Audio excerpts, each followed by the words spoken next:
Well, welcome everyone. Thank you for joining the VITA Learning featuring Mr. Peter Pizzi. Today's webinar is going to be Feldspathic ceramic veneers, milled, microlayered, or through refractory foil, which is a very interesting subject, I believe, in today, because you have so many modalities of creating your laminate veneers, and Peter's going to go through quite a few of them. You are, as an attendee, you are already in just a listen mode, so you are muted. If you have any questions for Peter throughout his webinar, use the panel. There is a question box. Just type in your questions and submit them, and then we'll have Peter answer them as we go through the webinar and also at the end of the webinar. Before I let Peter go, just a couple of cleanup items, household items here. We are recording this, as always. There's been there is scheduled complete six different series of these webinars with Peter. This is the fourth one in the series of 6. We'll continue to have the next two and the next two following Tuesdays, same time. You can also view these recordings on Facebook, Instagram, YouTube, Twitter, and also for those interested in CE hours and credits.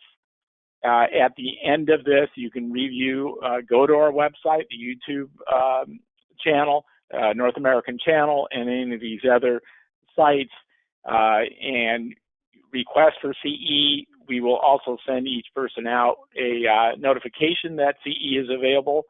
So just return your email and provide us with the information, and we can provide you with that CE.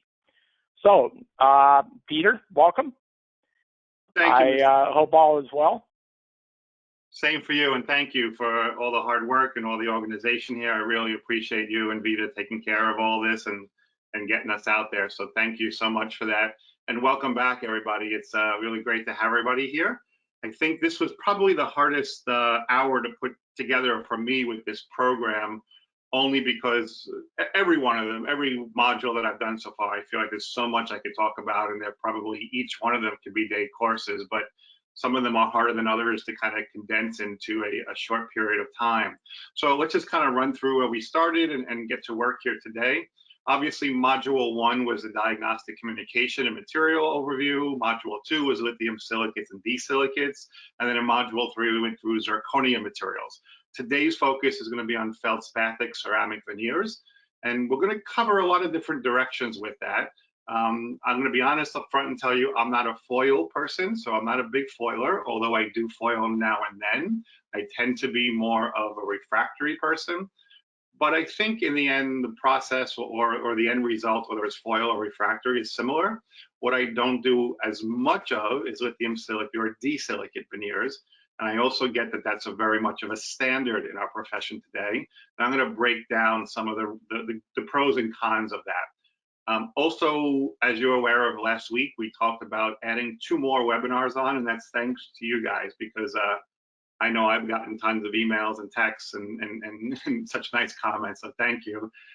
Yes, next week we're going to add the importance of shade communication and photography. To be honest with you, I probably should have started there. I think when we started the series, we weren't sure if we were going to do 4 or 5, and I kind of wish I started with that one, but it's okay. I think we got enough that we can kind of go back and regroup with the importance of shade communication and photography. And then Module 6, we're going to go through some implants, and I'm going to go through the basics. I'm also going to talk about some pink and white and angulations and all the kind of common things that come up with implants today, which I think are really important. So I'm kind of excited about that. Today's topic, though, is really about veneers. And veneers, for me, I'm going to say, are still the ultimate restoration. I think there is so much value to them, not only from a biological point of view of saving tooth structure, but also from the makeover or aesthetic point of view, where we can do so much, usually with such little space. So for me, the veneers are really where it's at. I'm also going to tell you that today is Cinco de Mayo, so I'm going to highly encourage everybody to break out your margaritas, to have a few drinks, put on that hat, and drink up. Since you don't have to drive or go back to work, let's have fun for the next hour and have a good time. I'm going to stick to my coffee, thank you, my cappuccino, as one sip of that margarita and my New York accent will be 10 times worse, and I think I'll be slurring through half the words. So I'll just stick to my coffee. Thank you, but you guys feel free to drink up and have some fun. Where this kind of starts to go for me, and I don't want to go too far into this, but I wanted to just touch on this a little bit. As a business, when we build something, I could tell you that everything that I do in my life, I'm always looking at where is it a year from now, where is it 5 years from now. And I can tell you implants is a huge part of that, and veneers are a huge part of that, but knowledge in general is a huge part of that. And I think when we're talking about a luxury market or a mass market, whichever one you think you want to appeal to, I would argue you need to be somewhat in the middle, but more towards the luxury side. Today, you're going to see that even the best car dealers, or Mercedes or Jaguar or whoever you want to be, doesn't always struggle as much as the lower end car dealers do. They're selling for a higher profit, and they're also putting more energy and effort into their product. I'm not saying which cars are better or worse. I'm just saying the mindset of it. And I guess the point that I'm making to you guys as we go into this next module is that I've been lucky enough to travel the world and be in many labs, some of them with 10 people and some of them with 400 people. And I can tell you that the one thing that I think it gets missed more than anything is the veneer market. The veneer market is really a really interesting what people want in aesthetics and what they're willing to do to get that aesthetics. And a lot of the veneer market I see around the world today has gone into the lithium silicate and disilicate materials, and there's nothing wrong with that. I use those on occasion, but realistically, my goal is to produce veneers that are layered and in the feldspathic world. So I always like to kind of make sure that everybody's really clear. If you're in my laboratory and you come upstairs to my teaching center, which is also where we have all our milling and CAD equipment, we have 3 scanners, 2 milling machines, and a printer. We're 5 people, we're 6 people in my laboratory, and I have all that digital equipment. I am digital. I also make monolithic molars just like you, but my business is more diverse than just that, because I have the choice to choose when and where those need to be, and the communication with my doctors to understand.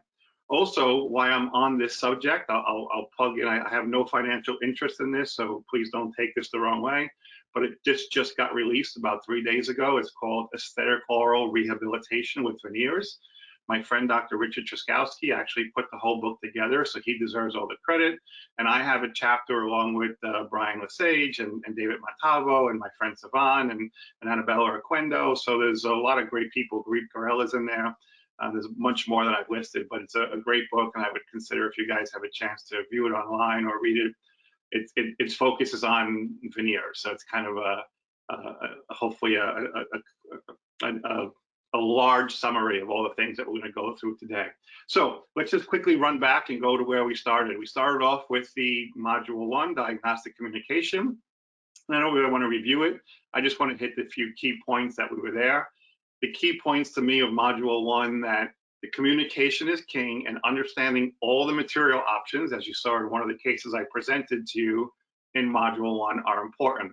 I also slightly touched on photography, but now that we've added module 5, I'm going to focus a lot more on the photographic end and the shade taking and communication end. And in the end of module 1, I talked a lot about, no matter what material you work with, it's understanding its optical ability. And that's really where it's key for us to understand. And I also pushed you into the fact that I'm a big fan of hybrid materials. And I think this is where a large part of our future is going to be, both functionally and aesthetics in those materials. Module 2, the key points were really more about understanding the different parameters, or the matrix, I should say, of disilicates compared to silicates. Why I tend to think the silicates tend to be a little bit optically nicer is basically because of this blown up SEM showing you the microstructure. And that microstructure, how the light works, is a little more interactive. It doesn't mean that you should only do one and not the other, because I do a lot of lithium disilicate too. One of the big takeaways in module 2 was choosing the right block or ingot, understanding that space matters and your choice of material matters to fill that space. And then, like I said, I'm still pressing, so I don't want to make it like I'm only doing milled. I'm not. I'm doing both. But I want to be clear that we're understanding that both of them have values to them, And if you're more of a digital lab, then the silicates, I think, are fine. And if you still want to wax and press or mill your waxes and then press, I think those are two great advantages for us. The other key was the material itself. We talked about sandblasting and breaking the surface tension, which is really, really important for us. And then I went through the translucencies of the zirconias and why we sometimes want more opacity and sometimes we want more translucency. Module 3, we went through the zirconia materials. And in the zirconia materials, we really talked about the concavities and the convexities and the structural shape of understanding how to manipulate the light by either convexity or absorb the light by concavity. And that was kind of a key point. I think the major factor, though, for me in Module 3 was really about this wash-bake concept. So the term is weak to me, wash-bake. We just throw some ceramic on there and it's done. And I don't want you to look at it that way anymore.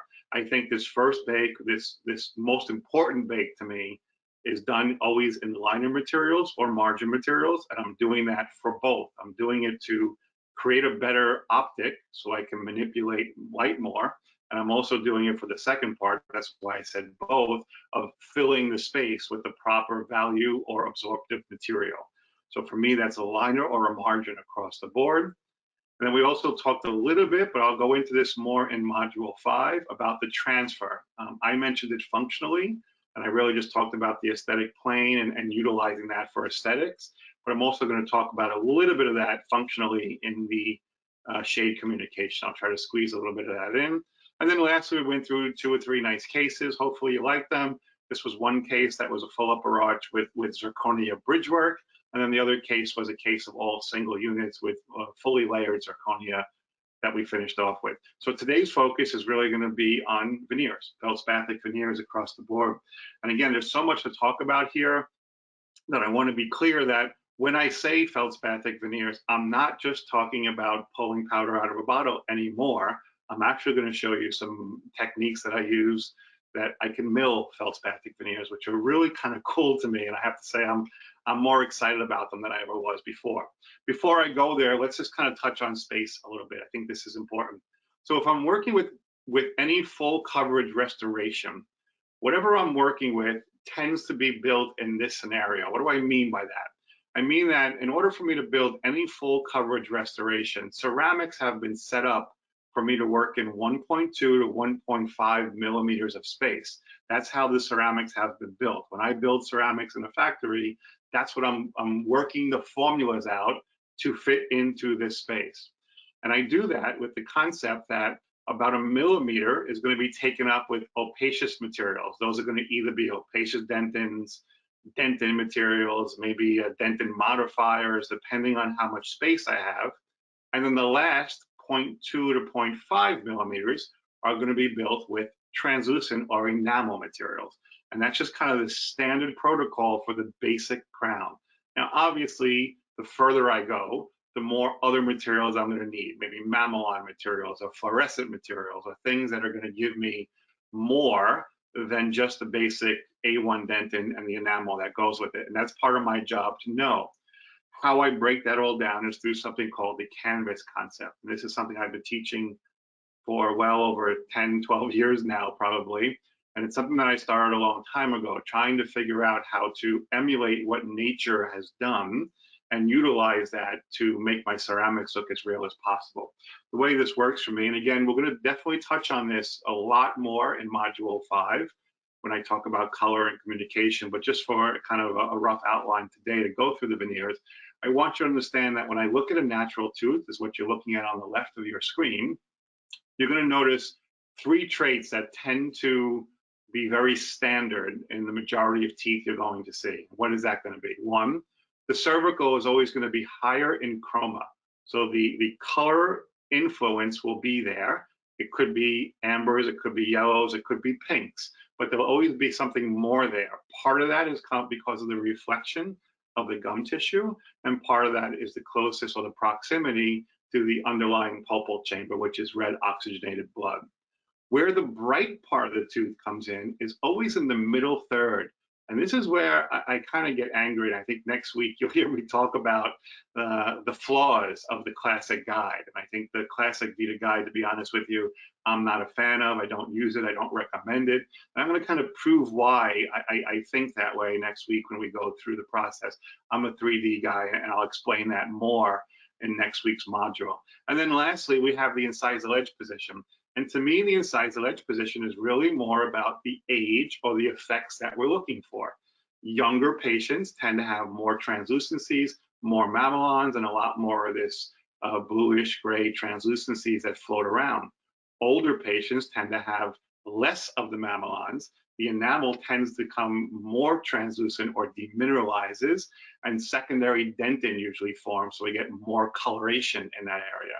Technically, that's the difference between A1 and D3 when we're really looking at color, but we'll talk about that more next week.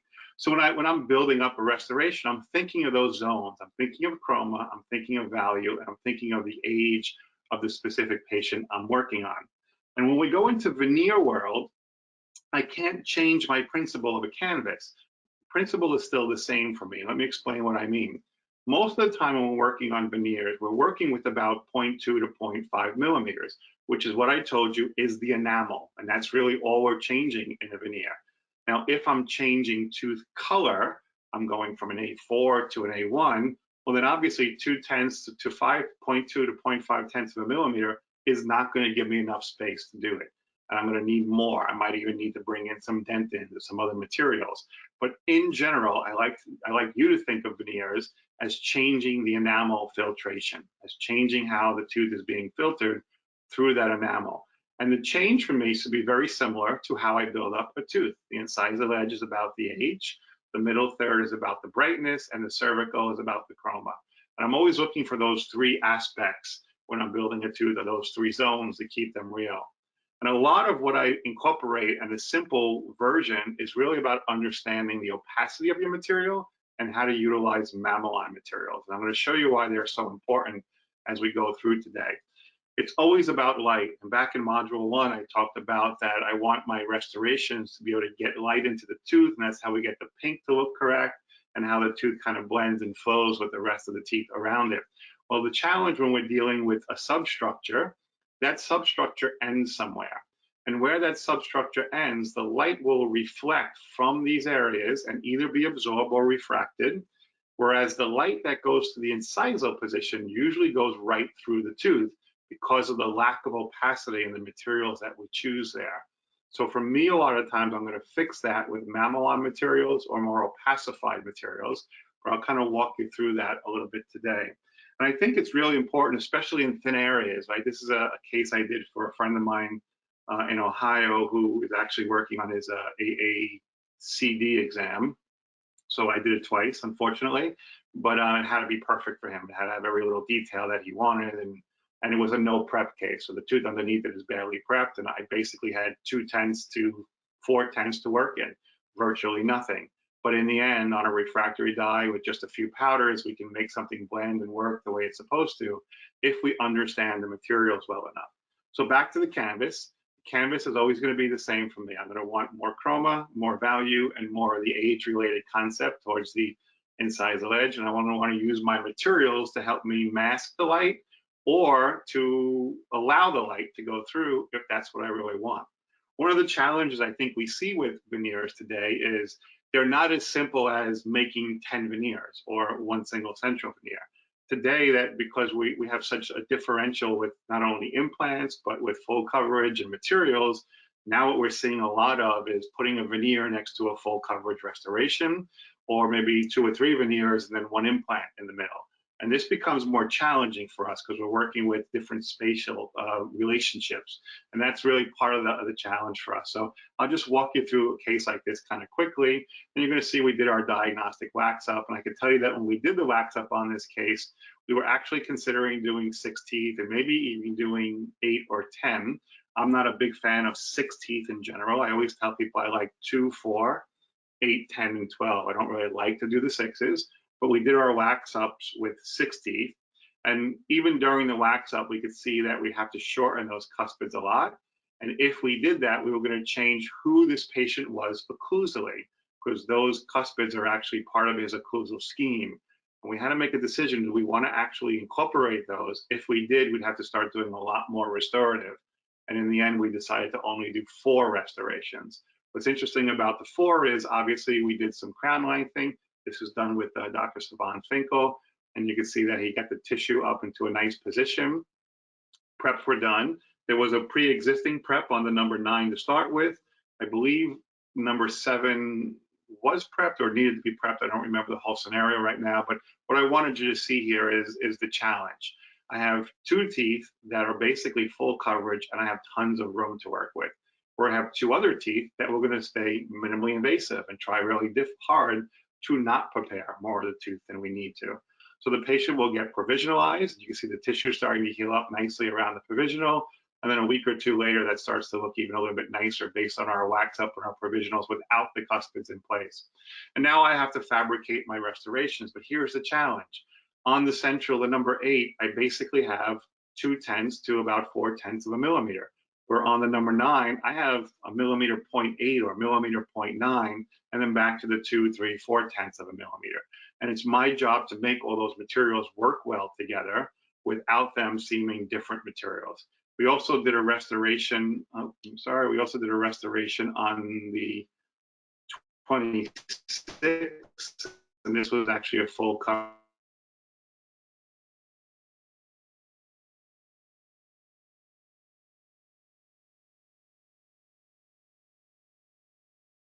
Peter, you are frozen. To help us. I always say too, not just the East Coast Black Diamond. Like, yeah. True Mogul. MDT. Peter, can you hear me? She's like, are you flirting now? Yeah. So I think you get the concept that people are having fun, and our goal is aesthetically to make sure that we're giving the people what they want. And even though that was challenging, because I'm dealing with 2 different spaces, what's really more challenging is understanding how to utilize those spaces. And I like to kind of prove that out to you and show you how that works with this case. So this is a patient who actually was in an accident. He fell off his Vespa, broke his teeth on the concrete floor. And you can see here that he pretty much did his own root canals because he cracked the teeth right in half and didn't leave much tooth structure to support. So where the challenge becomes for us is, years ago, this dentistry was different. We would have root canaled the tooth, we would have put a post and core in, we would have kind of done more biological damage than it would have been worth. And I don't look at it that way today. I look at it that we want to replace the teeth that's missing. I know a lot of you are looking at that and saying, well, that's a lot of space. I need my 13 billion megapascals. No, you don't. You need to replace what was there. And you'll also notice that the preparations that are there, especially at cervically, are only about 2/10 of a millimeter. There's hardly anything prepared on the tooth. He already did the work himself, smashing his face onto the floor.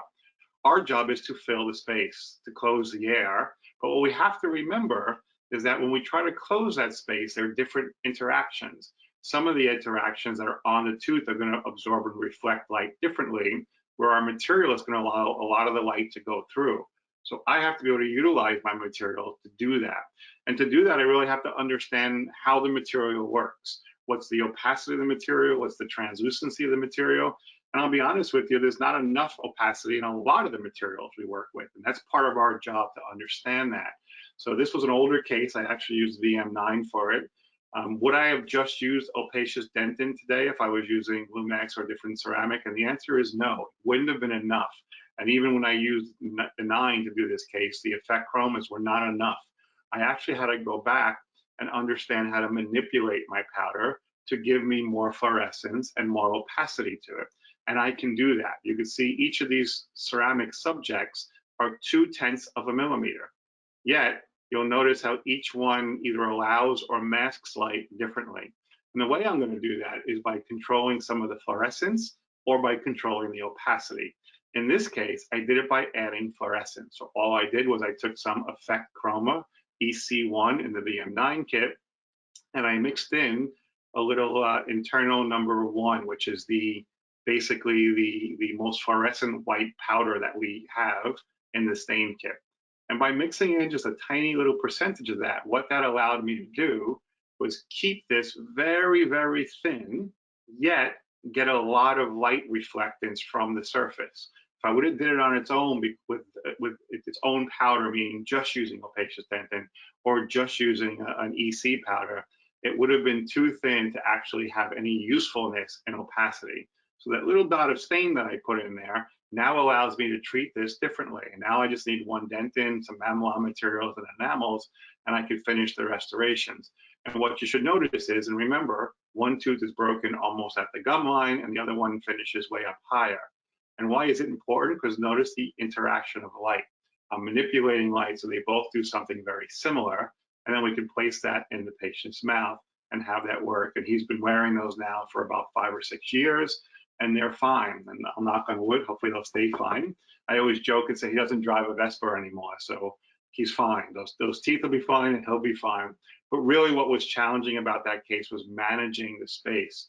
And anytime we're managing space on teeth, it becomes more and more challenging for us, because how do I fill that space without destroying the teeth? This is a 15-year-old girl or a 14-year-old girl at the time. She fell and broke her teeth. Do you want to prep her out? If that's your daughter, do you want to start putting posts in and prepping the tooth 360? No, you want to fix it. And I wouldn't be opposed with fixing that with composites, by the way. But in this case, we decided to do feldspathic veneers. So very similar to the way I would normally do it. I'm going to start to look through my powders. Now, I always joke because Dr. Mike did this case, and I'm not sure why we packed cord here. We didn't need to, but I guess it's kind of good that he does. Maybe it's just habit, because we're not going to finish our restorations. Our restorations are going to finish in this area here. We're not going to go all the way up. And he probably did that just to be safe for me, to give me the space that I needed. But in the end, my job is the same, to figure out how to utilize that space the right way. And in this case, I actually used the newer ceramic. I used the Lumex AC material. And I started off by using an ivory dentin material, which is actually a dentin modifier, so it's much more opacified. And then I went over that with a little bit of a flow dentin or a fluorescent dentin to go right over that. So I did that differently than I did the last case, where I mixed the fluorescent stain in. In this scenario, I had a fluorescent intensive material that I could use, and I used that a little bit differently. And then I'm just going to go over that with a simple dentin or two, and then I'm going to start to surround that with my enamels. In this case, I used the water drop or the blue translucent, and then I finished off the rest of the duration. And you can see that I'm finishing these just right over the edges of the prep. And then the goal is the doctor's going to place those intraoral, and he or she will just polish away those areas. And what you should notice is you can see where the opacity is towards the incisal edge and how it's getting more and more translucent as it's going up towards the middle third of the tooth. The doctor will bond those in place and polish away those margins so they're not really seen anymore. And that to me is kind of a fabulous way to work without having to go through the process of preparing the teeth all the way. Now, obviously, if we're preparing teeth, it changes the game a little bit. So in this particular case, this is actually an old case. I think I did this, must be a good 6 years ago now, if not longer, but it was interesting because it was a handsome guy and he had a diastema that he was really unhappy with, and he basically wanted whiter, brighter teeth. And in the end, when we go through the process, we have to kind of think through, okay, minimal prep, we don't want to over prep the teeth, but now we have other challenges. We have to close a space, and that space becomes more challenging for us. So in a normal veneer prep, I would actually like the doctors to not break the contact if they don't have to, and let me bring the veneer and start from the contact point out. But that only works when we're doing a very minimally invasive prep and we're not changing shape and form. Once we start changing the shape and form, I can no longer keep the prep just towards that forward point of the contact. I have to start bringing my contact or my finish line back towards the lingual. And in this case, is a perfect example of that. So the doctor actually had to go in there, and you'll see she designed her prep, kind of bring that emergence way back to the lingual of the tooth. This way I have the ability to push this tissue and change the angulation of it. Then I'm going to go back to my materials. And like I said, this was an older case. I actually started off with liner materials. So remember in zirconia module last week, I talked about the liners as being more fluorescent, and then I can do so much more with them. Well, I use them in refractory too, or if I was doing foil for that matter. Why? Because I could use a chroma liner like an EL3 and get some warmth here, but I could also brighten up with my EL1 or a whiter one. And then maybe towards the incisal edge, where I wanted to lengthen the tooth a little bit, I might use both, a little EL1, a little EL3, a little EL1, just to change the coloration on the tooth up a little bit. And then I'll work through my dentin materials. And my dentins, I'm gonna keep fairly simple. I tend to work with usually 2 or 3 dentins in general. In this case, I'm using a dentin 1M1, and then an OM3, because I'm trying to brighten up that tooth a little bit more in the center, and then another dentin 1M1 towards the incisal edge. I might even mix the 1M2 in here or something a little bit different for some more warmth. And then I'm going to surround that with a transition dentin and a mix of EE9. And that's how I'm going to create my canvas, just like we talked about before. Value, chroma, value, age. I'm going to try to do that the same way all the time. Then I'm going to go to my mamelon materials. And in this case, I could use regular mamelon materials. Sometimes I might use an opacious or a flow dentin material or an effect chrome. It really depends on the kit that I'm using and what I'm looking for in the effect. But what you'll notice is as I start to put my mamelon materials on, I'm kind of doing the 3 or 4 finger thing. I'm anti the 3 finger thing, but I think you'll get the reason that I'm showing it to you this way is because those have more opacity to them. And you can see that the light is being blocked around them, and I'm letting the light penetrate where I want it to penetrate, not the other way around. I'm controlling the light by controlling the fluorescence and the opacity of my material. And I'm setting it up the same way, chroma, value, and age. I'm kind of doing the same things all the way across. And also just as a point of reference, not only am I breaking up the teeth in zones, but I'm also looking at the teeth from an arch point of view. And I always want the centrals to be kind of the youngest and healthiest looking teeth. I'll say that the laterals kind of show you the gender a little bit, right? A harder lateral is usually more present in men, but it doesn't mean I won't put a sharper edge or a harder line angle or incisal position on a woman. Because sometimes I think in a woman's face, you want a little bit more of a dominant looking feature too. And then the cuspids, I think, are more of the personality. They can be a little bit more aggressive or a little softer. You want to kind of incorporate that into the face, and we'll go through that a lot more again in the module 5 when we talk about the face and the color communication and the photography. And then you see here again after the final build, you'll notice that you can see the light transmission coming through where the mamelon materials are and how everything else gets kind of masked based on whatever is behind it. So the final veneers are done, and they're going to be placed in the patient's mouth. And the tissue is healing up really nicely. And it worked out to be a really nice case, actually. It's an old case. I think it's a good 6, 7 years old. And coincidentally, I think 6 years later, he bit into something last week and broke a cuspid or a bicuspid. So 6 years later, I'm actually remaking one of those veneers. It's on my desk as we speak. He just came in, so that's what made me think of the case. But in the end, this was done by Dr. Bernadette Sava, and she did a fabulous job controlling the preps. And she did an elbow prep, which I'm going to explain to you a little bit more about as we go through the other few cases. So feldspathically, I think that's where a lot of these cases kind of can be their best, right? Understanding how to utilize them. But remember, when we're working in challenging spaces, our knowledge of the material is best. And in a case like this, again, this lady was 26 years old. She had been through ortho. She needs more, but she's getting married and she's not going to do it again. Would you want to prep those teeth if that was your sister, your wife, or your daughter? And the answer is no. These are additive, and these are going to be nothing more than the doctor packing some cord, giving me the freedom to work closer to the margin, and me making little refractory contact lenses. And the contact lenses or window veneers are nothing more than that. They're just opacity where I need them and translucency where we're going to blend those into the tooth. And actually, I knew this patient, so she actually came into the lab. It was a friend of Jennifer's in the lab, and Christy was getting married, so we wanted to kind of check them out to see if we thought they worked well. I put a little Vaseline and just slid them in, as compared to leaving the space open on the other side of her mouth. I just wanted to see if we were in the right ballpark, and in the end, we were. And Dr. Bernadette bonded these all in. And I took this picture at a weird angle on purpose because I wanted you to see before we polish away. That little line you see there is exactly what the doctor sees after it's bonded. And then the doctor's job becomes to polish that in so you don't see it anymore and make the two of them come together. And that's what will make that a success in the end, and also not have any stinging to go on later on. So a great result, I think, in the end. Now, I'm kind of pushing you in the sense that I'm Feldspathic guy, right? I want to be clear. It doesn't mean that I don't do lithium silicate or disilicate veneers. I do. and I choose them for the right cases, and that's based on several things: how many teeth I'm doing, the underlying substructure, is it cohesive or adhesive? I'm also looking at coloration. Are we working from an A6 preparation and finishing with B0, or are we looking at A1 to start with and we're finishing with A1?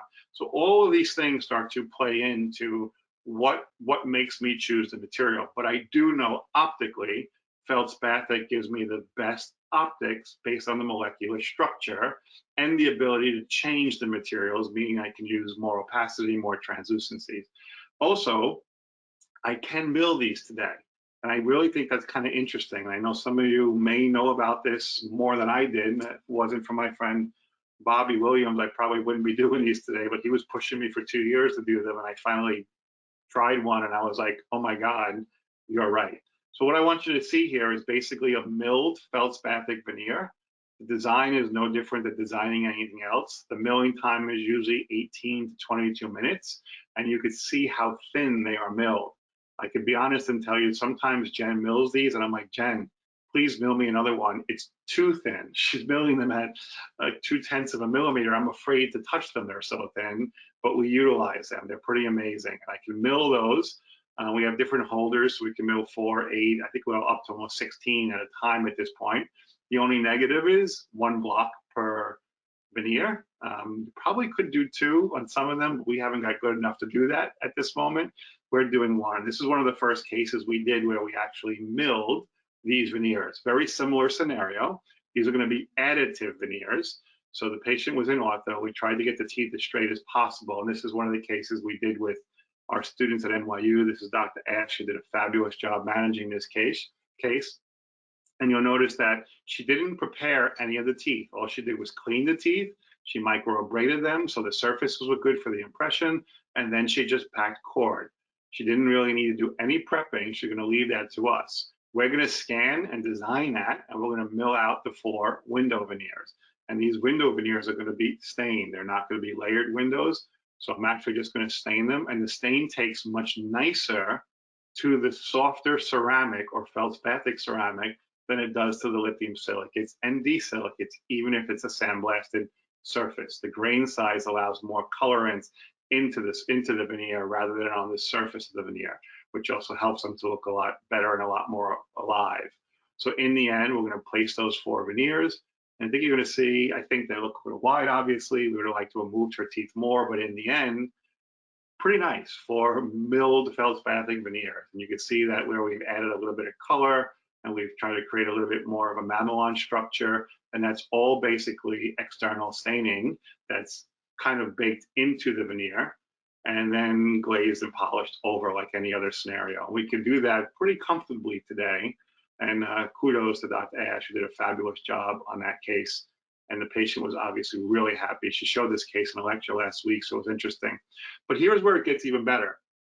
That scenario, milling a feldspathic veneer, really only works in the right areas. What do I mean by that? Well, the first case I showed you where the tooth was broken in half, I can't mill a feldspathic veneer that has to be 3 millimeters long.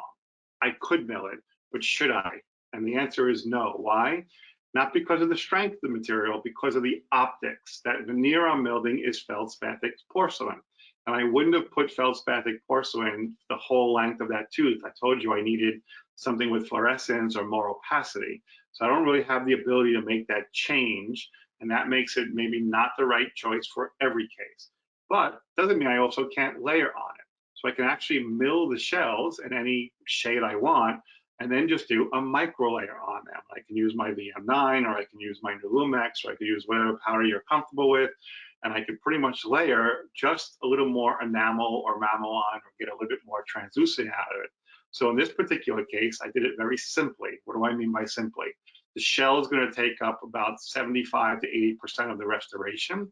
I'm going to use my EE9 if I'm working in VM9. I'd use EE9 to finish around the frame, and then some mamelon materials, either 1, 2, or maybe an effect chroma. If I was working with the Lumex kit, I might use the water drop around my edge or any blue translucent that you use. And then I might go to a Flodentin or a mamelon material. It really depends on the effect that I'm looking for. And remember, that's just 2, 3 powders at this point. It's an enamel and 1 or 2 little mammalian materials. And look what you're getting from a light transmission point of view already. I'll cover that with a little bit of a dentin just to get myself a little bit of a value in that middle third area, and then I'll finish them with my enamels.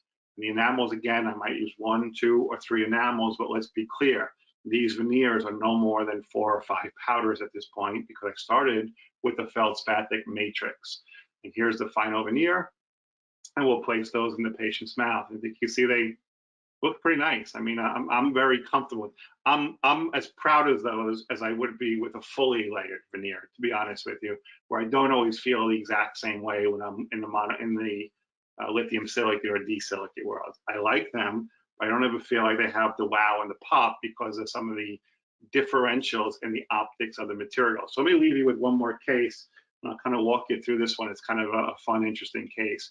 So this patient was a friend of one of my doctors, actually Dr. Savan's friend, and I want to give some Savan credit here too because he made a few of the slides. I don't want to take credit for his hard work on a few of the slides that he did, but I wanted to go through what we did and how we saw this case. So we're going to treat it like we normally would. What do I mean by that? Well, is he a full mouth case? Maybe. He's got a lot going on. He's got some wear. He's a gym guy, so he's constantly working out and a lot of pressure. But he was also subconscious, and I think the aesthetic part was the challenge for him. So we thought, can we do a fix for him without restoring everything and changing his whole occlusal scheme? And we felt confident that we could. So Dr. Savan took an impression, sent me the impression, and I do what I would normally do. We start waxing it. I say I mean Jen wax those beautifully, and then I'll go over them and we'll look at them together and we'll kind of work through our process and see if we have everything that we really like. And then Dr. Savan will do what he normally does, take some fabulous pictures and give me the shade information and give me a polarized photograph, which we'll go through next week in our photography series, and then give me all the information color-wise that I could possibly use. And then he'll use my wax up from a matrix to put in the patient's mouth and see what we like and what we don't like. And in the end, I think we liked it, the patient liked it, and we felt pretty good. So he also gave me the prep shade information, which is really critical for me. And again, notice the cleanness of the photography and all the little details. That's going to make my life easier. And then the final provisional for the patient, what he's going to wear so he feels comfortable as we're working on the rest of the restoration. One of the keys here, and I mentioned it with Bernadette's case in the beginning, I said Bernadette had to close that diastamer, and I didn't really dive into the prep, and I only did it because I was going to show it again here, but I did show you that she brought that prep finish line way back to the lingual for the case. But we didn't need to bring this one too far to the lingual, at least here on the mesials of the laterals. But what we do always want to do with the veneer is we want to make sure we provide what we call an elbow. And that elbow is when we come up and we actually allow the prep to kind of come inside. So let me go back and redraw that for you. So you're going to notice that that elbow is actually bringing the ceramic back a little further. Now, we didn't break the contact between these two teeth because we didn't need to. We just wanted to make sure we got the elbow back to make sure we support the color throughout. But if you look at the cuspids, it was a little bit different, and the distals of the lateral of how we manage that. So you'll see the doctor comes around with that burr, and he or she is going to get in there with their little bit of elbow, and then they're going to take that burr and change the angulation of it to make sure that they're finalizing the angulation and then bringing that down and forward for us. And that's going to give us that little bit of extra space. But also, if you start to look at it from different positions, that's fine for the mesial of the laterals. Distally, I'm trying to close the space. And just like with Bernadette's case earlier on, we're going to have to bring those finish lines way back to the lingual. And it's a little bit different scenario. So we're going to look to where the finish lines are. And I pointed out the other day, actually, Savan was using this case for a lecture that he did, and I was on the line with him. And I thought it was interesting because what's really, really critical for us here is not only how we manage the elbow and the margin, but also how we manage the gingival. And what do I mean by that? Look at how his prep puts the finish line or the zenith where we want the zenith to be. So you'll notice how the prep actually follows not only the tissue, but it pushes the tissue. So if I actually was following the tissue here, notice it's a little flat, but you'll notice that the peak of the prep is actually pointed up. And that's going to help me to get the right zenith and the emergence profile when I'm managing it. So those would be the areas that he touched. They weren't very much. And there is the final impression for that for me. And those are the really only areas that we'll be covering with our veneer. And you'll notice that I didn't, or Savan didn't break the contact too much here. I'm going to merge out from this position, but because I'm closing space, I have to be able to bring my ceramic way back to the lingual now. And doctor has to be able to create that path for you. So I have a path of insertion for the final veneer, and that's kind of important for us. So you notice the difference. I think it's a really important slide, and thank you, Savan, for making it. I didn't have to do it. Where you'll notice my emergence is coming out, although if I'm being picky, Savan, it's a little flat on that emergence. You could have rounded that better, but okay. See how I always have to tease my doctors? But in the end, notice how we brought this back, and this is actually to the finish line of the lingual to make it a little bit better for us in the end. So it's very minimal prep. You can see the amount that we're adding to the lateral, more in this area, and almost nothing to some areas of the cuspid, except for the areas that we're closing. And we're also going to look at this from a digital point of view. So Dr. Savan actually did take a digital impression and an analog impression. The digital impression was of the final provisionals. So we have that in a digital format. We can now scan our model and also have an inputted scan of the final provisionals. And I should probably, this question will probably come up, so I'll answer it now. I'm not the hugest fan of digital impressions for veneers, and I'm sure Bobby's shaking his screen right now as I say that. Although I'm getting better with them, meaning that, yes, we're doing more cases that are done completely digital, milling the veneers and printing the models. I did test in the beginning. I didn't like what I saw. Part of it was maybe harnessing the accuracy of my digital impression. The other part of it was maybe just understanding the different marginal placement position, because what I find is, I don't know if this particular case is ideal for a digital impression because of the depth of the margin going way back to the lingual. I'd rather keep those margins more on the facial for digital world than going too far into proximal because of the difficulty of reading the scan. But in the end, we'll also have a scan of the final provisionals that are in the patient's mouth, and we can utilize that, Jen can utilize that to transfer to our now digitally scanned impression. And she will fabricate our veneers. Basically, same thing. Go through the design process, mill out those 4 veneers for me. The material that I'm using, I didn't mention, is called Mark II, which I'm really, really excited about. It's an old material, to be honest with you. I just discovered it fairly recently, I guess you could say. And the only thing I did do a little bit different on these, which I didn't document very well, I did do a very small micro buildup on the laterals. So the cuspids are pure milled and stained. The laterals have a tiny bit of a micro layer of enamel and a little mamelon material in there just to get a little bit more depth of color on them. Some can argue that I need to do it. I'm not sure. I felt like it needed it, and in the end, I was wanting to make it the best I can. I wanted to really create that mamelon structure like I saw in his central, so I felt I needed a little bit more to do that. So in the end, Dr. Savano bombed these in the patient's mouth. One little trick here that I'll tell you, normally I etch all the veneers that leave my lab, and that's 20 to 30 seconds with hydrofluoric, 9.5%. I do not etch window veneers. And the reason I don't is because this area here in the window veneer from here to here is very transparent. If I etch this and after the doctor tries it in, he or she re-etches it, then you start to get an internal frosting line, and it makes it more challenging to make that line disappear when you polish it in. So I don't etch window veneers. I let the doctors just do a re-etch, very light etch, so we don't create too much frosting on the inside to make the transition go a little bit nicer. And there's our final case, and I think this is pretty much on insertion, if not maybe 3 days later. The tissue is looking pretty healthy, and everything is working pretty well. We close the spaces and everything looks really nice. So we have a pure feldspathic cuspid, milled, and then mostly feldspathic with a slight micro layer on the laterals. And in the end, I think it worked pretty well. So next week's webinar series is going to finish up with, when I finish, will be module 5. And that's going to be talking about the importance of shade communication and photography, and hopefully answer some of the little things that I threw out at you today when I ran through this one fairly quickly. The week after that, we'll finish with module 6. That'll be the pink and white.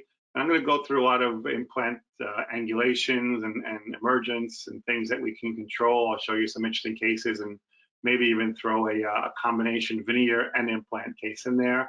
I have a few of them actually.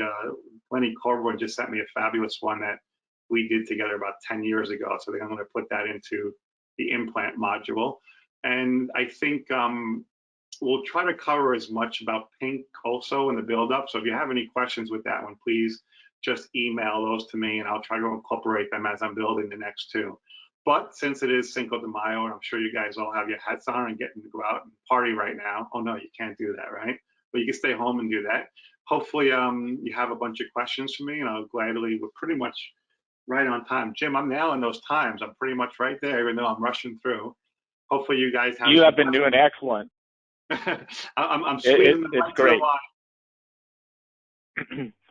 So before we get into the Q&A session, I do want to remind those that have asked again on the CE, if you require some hours on your registration form, there is an email address. It's courses@VITANorthAmerica.com that you can click the link and send us your information if you are requesting CE hours. So please do that. We've also recorded all of the entire series to date. Those recordings, you can revisit them almost like wine or a margarita. Revisit the webinar and listen to the recording. If you miss something, that's going to be found on your either YouTube, Twitter, Facebook, Instagram, the VITA North America YouTube channel, and then you can watch those and reissue some credits as well. So Peter's already mentioned that next week we're going to do this again next Tuesday for the next webinar, of course. So that is scheduled the same time, the importance of shade communication in photography. We look forward to that. So let's look at some of these questions. Brian has a question about the number of dentists that really don't prep adequately for a favorable outcome. Do you have any advice on how you address this issue? Yeah, so thanks, Brian. I think it's a tough challenge, right? Because, and don't take this the wrong way, Brian, I don't want to throw anybody under the bus. What we are great at as technicians and doctors is all making excuses as to why we can't be better at what we do. And I kind of like to always look at it differently and say, okay, what can I do to be the best I can? And then it makes it easier for me to guide the doctors in a better direction. So here's a simple way. Sometimes a doctor under-preps a tooth. What would I do? I can call them up and say, hey, doctor, you did a bad job. We prepped that. And that doesn't really get me very, very far. Or I could do a diagnostic wax up on the tooth, take a picture of the wax up and show them what it looks like and email it to it and say, what do you think of the shape and the form? And when they say they like it, well, then I can make an index of that, take the wax up off and make a putty matrix and show them where the prep is in relationship to where the wax was finished. And that right away kind of gives them a visual of what they can and can't do. The other thing I've done many times is I've prepped some of the models. A doctor might take a rough prep and send me the impression and I can finalize the prep and show them. I'm lucky today because I'm working with a pretty great group of talented dentists, but it doesn't mean that they don't make mistakes the same way that I do. And that's where I think a good team comes in, is being able to communicate with each other about what you need. But just to be clear on the point, you don't always need more space. You need to understand the powder is for the space that you need. So I always like to say, before we blame them, let's make sure we have our camp in order. All right, that wax up technique, that's an excellent way to communicate to the dentist. I like that. So Kirsten has a question on why do you use Feldspathic ceramics for veneers, and if you can explain the difference with glass ceramic. I'm not sure if I know what she means between Feldspathic and glass, so I'm not sure if that's the question or not, but I'll say that I use Feldspathic veneers because they are aesthetically better. That to me is a fact. It doesn't mean I can't make a nice looking lithium silicate or lithium disilicate veneer. I can. I would much rather layer it if I could. But optically, I have a lot more control, because don't forget, if you if you press or mill a lithium silicate or disilicate veneer, you're doing that at a certain thickness. Most of the time, a veneer is only 0.2, 0.3, 0.4, up to about 0.6 or 7.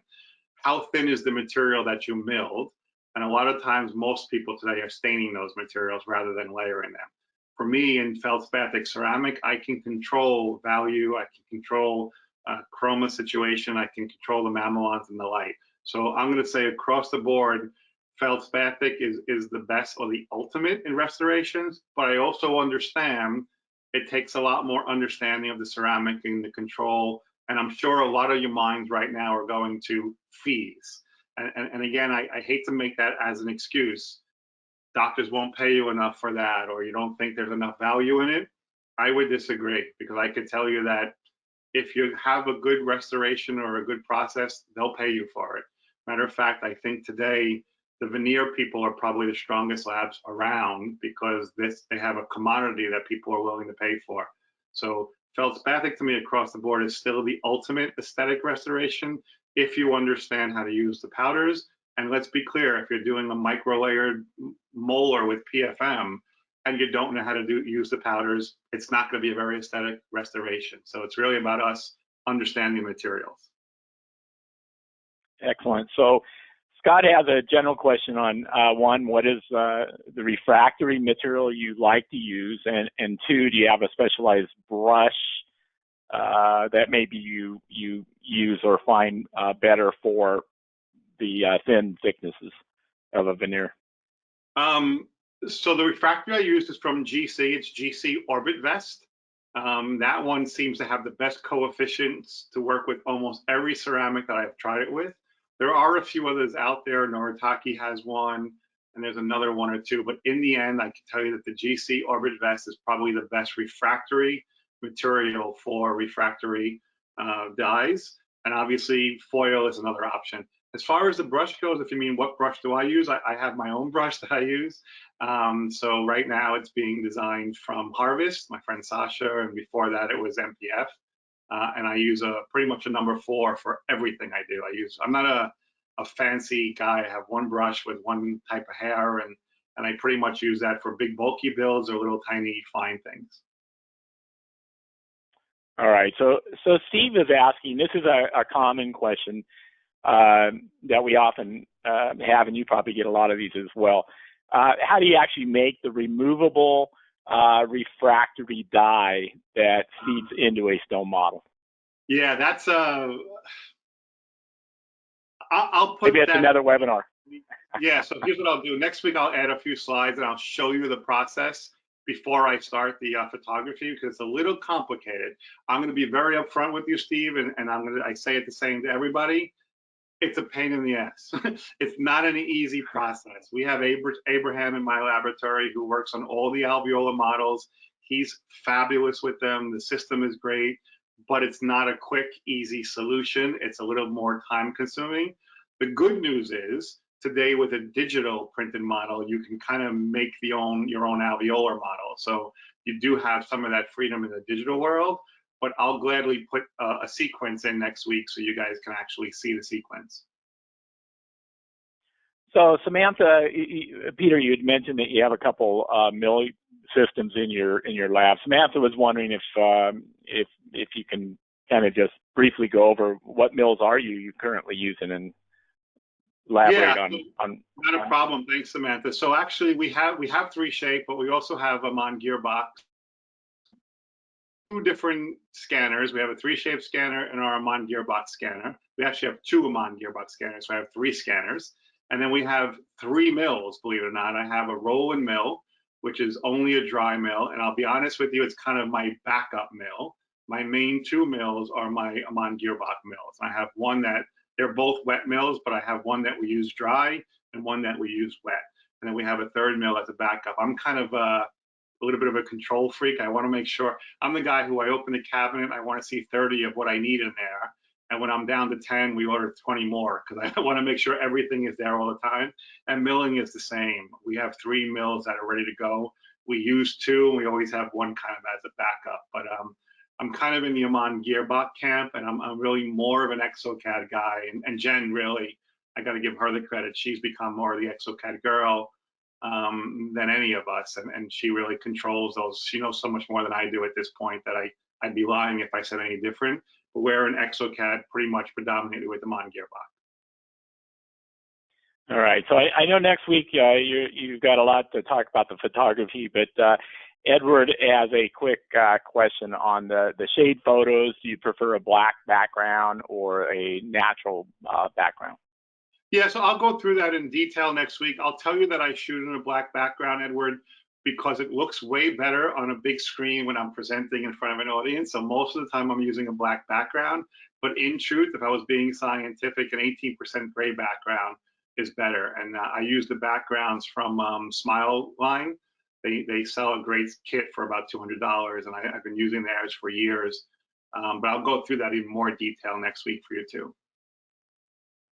So Anna is kind of going back to what we did a couple, either last week or the week before, on the discussion on how to select the material choice, specifically the reasons for between feldspathic versus lithium disilicate, and whether you can elaborate a little more on how do you choose one over the other.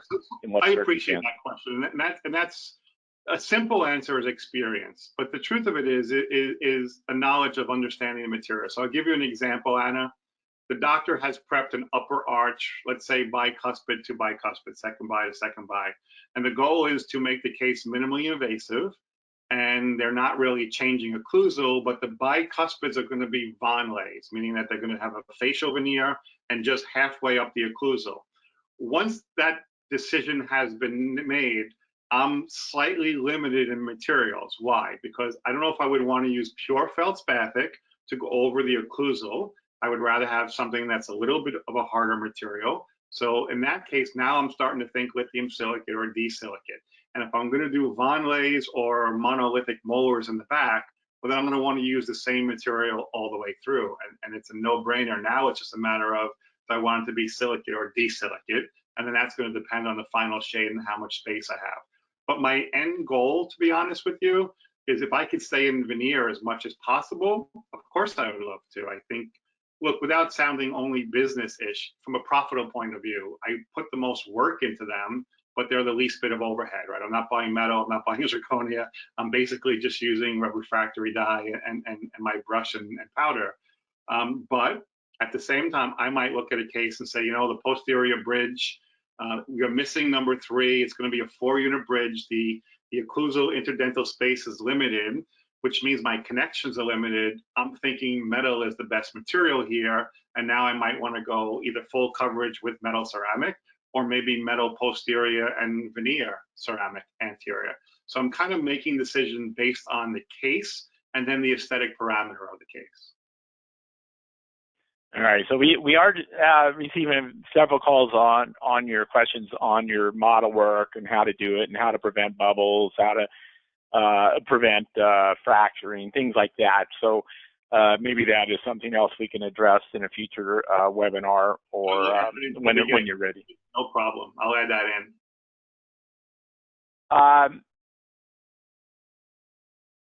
And layer.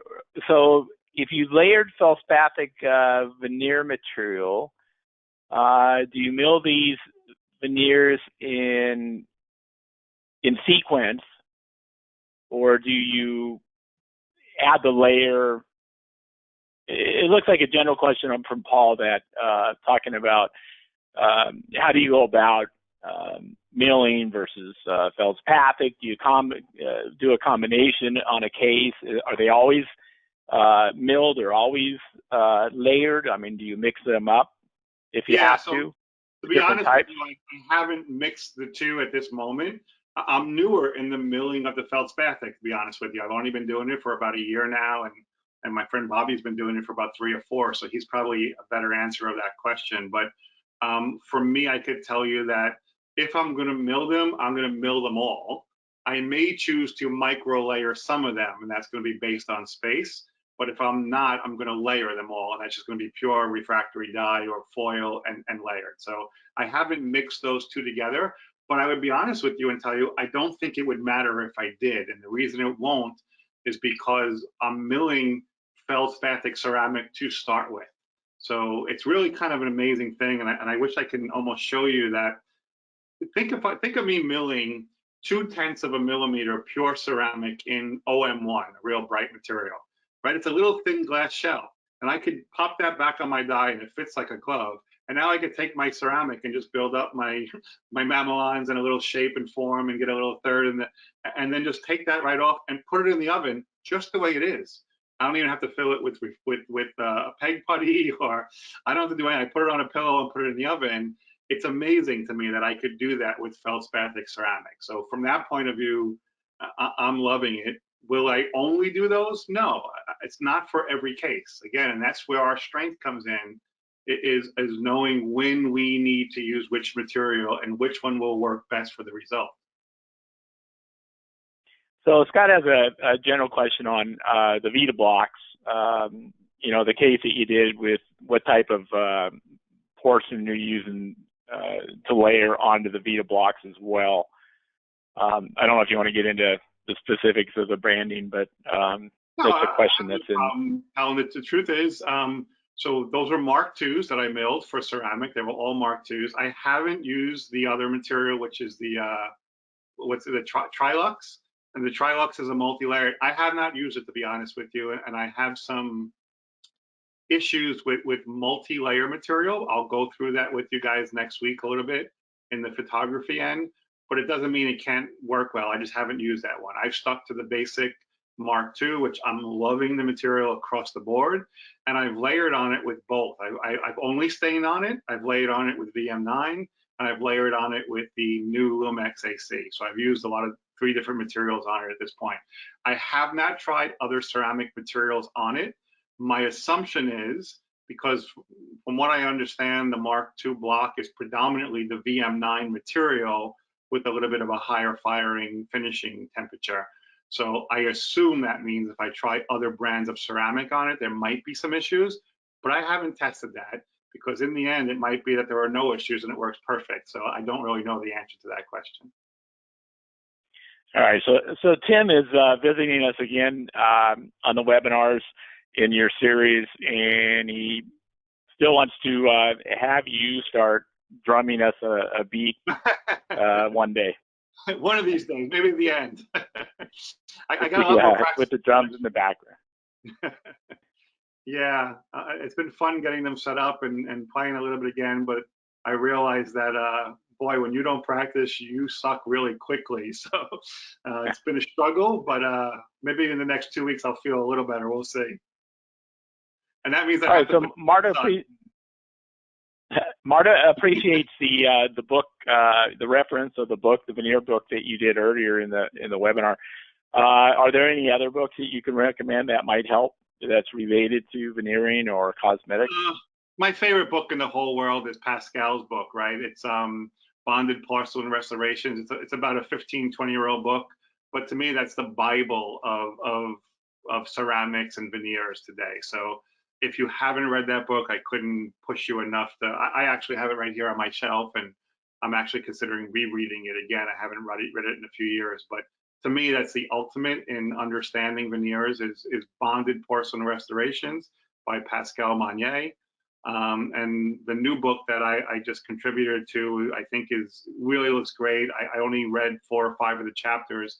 Obviously, I wrote one, so I talk more about materials, but I think Garit did a great job, and Savan touched on some photography things, and everybody did really nice job at what I saw so far.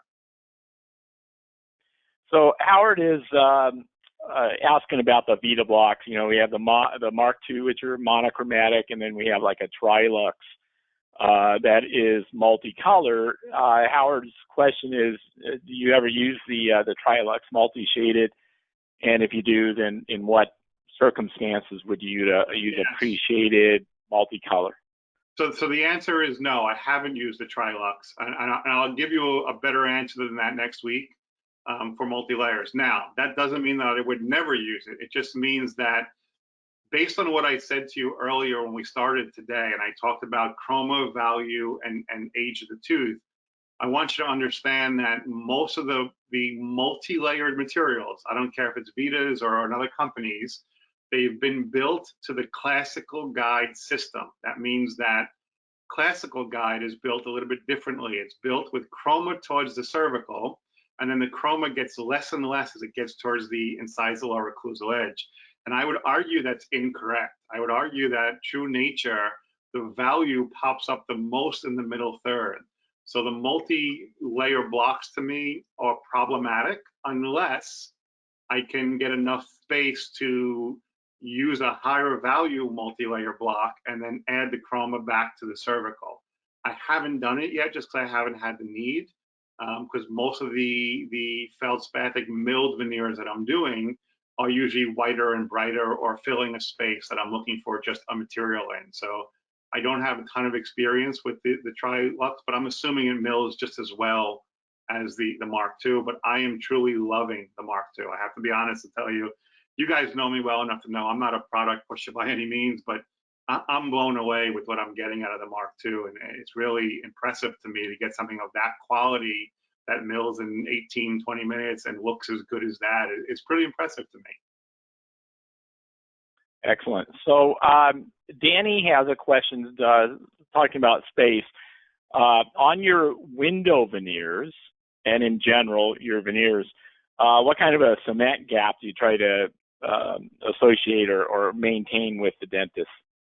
Very little. So if we're milling them, we're just going for about 10 to 15 microns. And if we're using refractory, we'll usually use a 10 or 15 millimeter spacer before we duplicate the die and actually make a refractory die. So we're going for about 10 or 15 microns because we really just want enough space to get the bond and the adhesion between the prep and the veneer.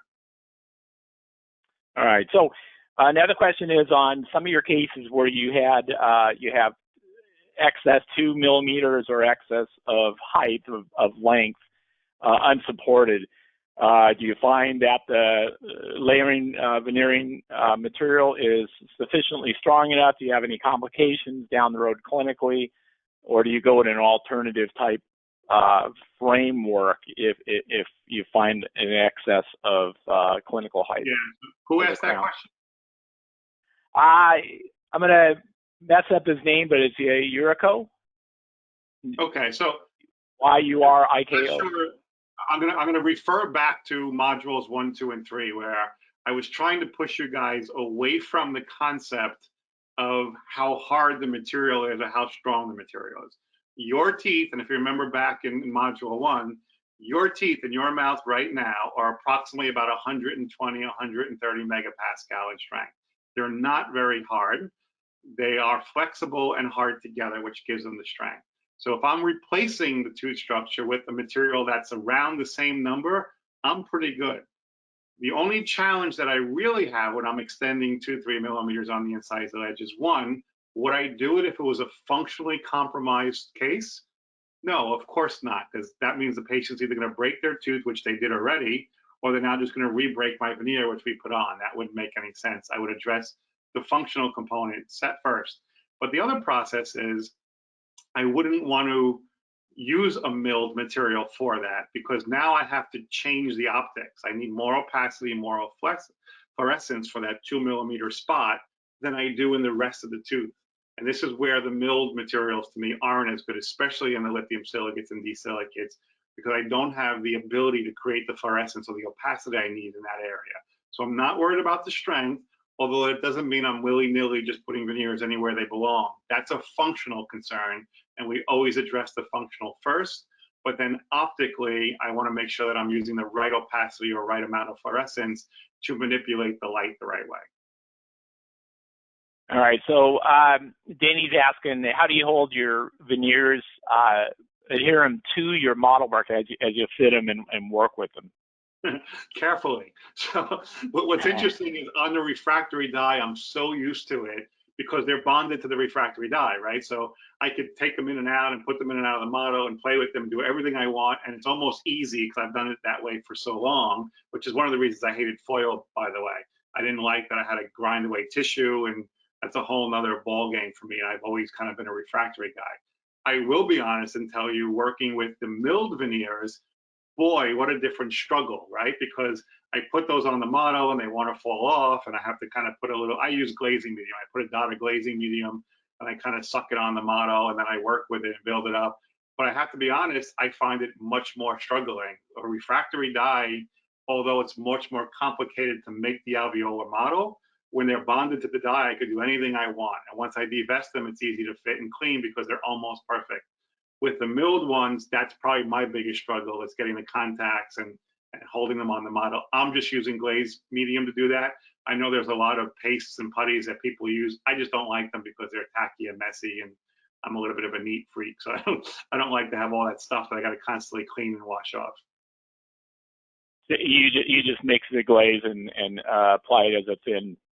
I just put a dot of glazed medium inside the veneer, and then I use that as like a suction onto the model.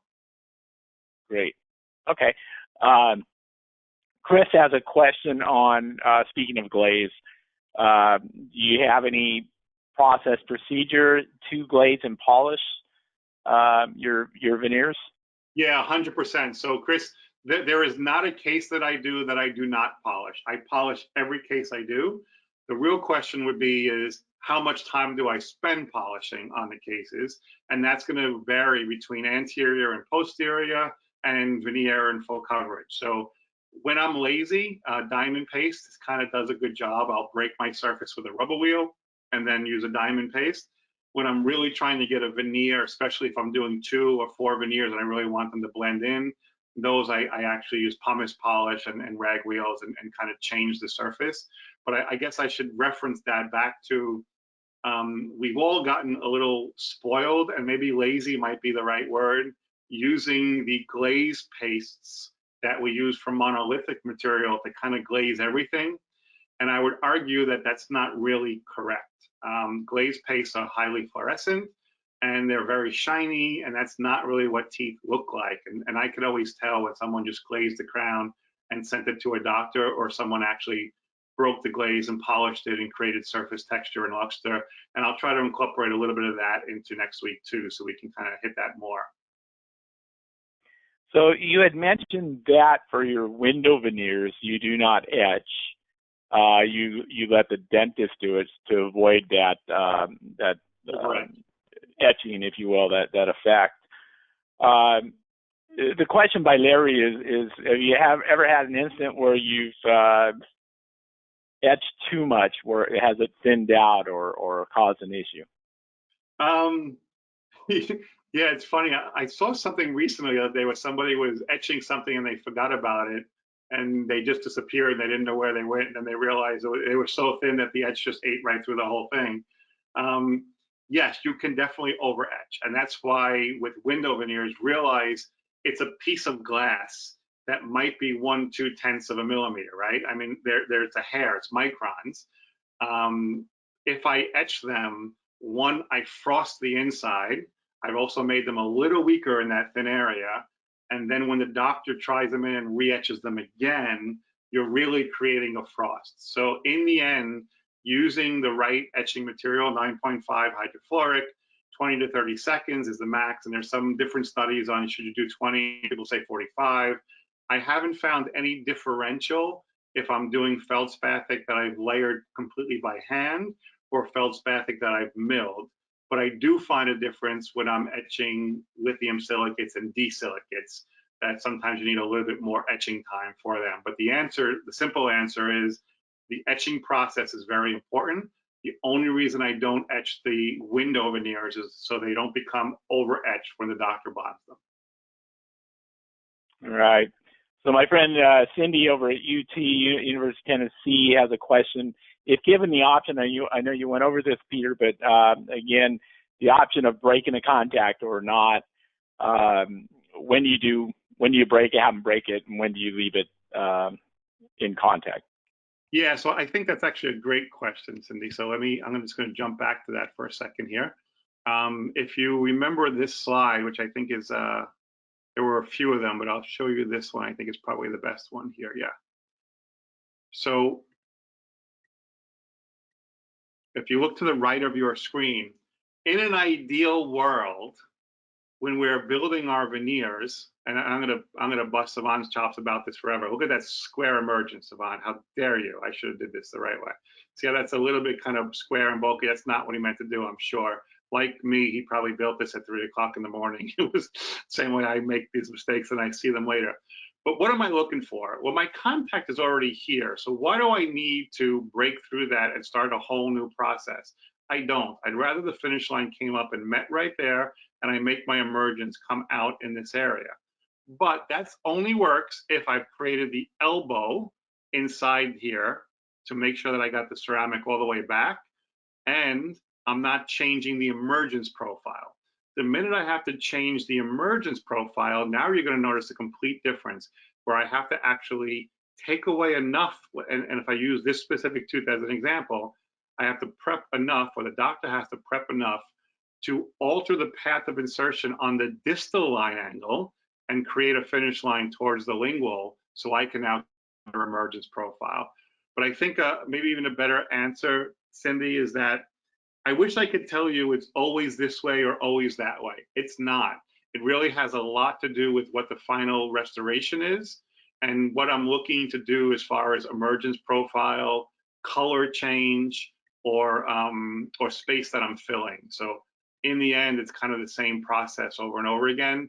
And it's our job to be aware of what we need ceramic-wise to do the job, and then be able to communicate that with the doctors that we're working with and show them, because sometimes they don't understand that either. I know, not every doctor, I have doctors that are amazingly talented doctors, but don't do tons of veneer cases. I have other doctors that do tons of veneer cases and don't do a lot of implants, right? So you got to kind of help your partners to know the difference of what they need to use and when they need to use it, or how to prepare for it. All right. So during your webinar series, Peter, you've mentioned Jen's name quite a bit. And there are a couple questions. One's from Margaret asking if she can get in contact with Jen, but I'll leave that up to you, and maybe have them personally email you or something on that. Yeah, so listen, my whole team, it's myself, Jen, Helen, Abe, and Keon. We're always there for all of you. You guys should have my email. It's pz7@aol.com. If you have a question that I can't answer, I'll just push you right over to them to answer it. If it's an implant question, I usually defer it to Keon. If it's a CAD question, it's going to go to Jen. If it's press or something else, it might be Helen. And if it's model, it might be Abe. Or, each of us have great things that they're good at, and I don't want to take the credit for my team. We're a team across the board, so you're always free to talk to them, ask them questions. We're here to help. That's kind of our role. All right. Well, that wraps up the questions and answers. I want to remind everyone that next Tuesday, Peter will be having his fifth in the series of 6 webinars, the importance of shade communication and photography. I hope that everyone joins Peter for that as well.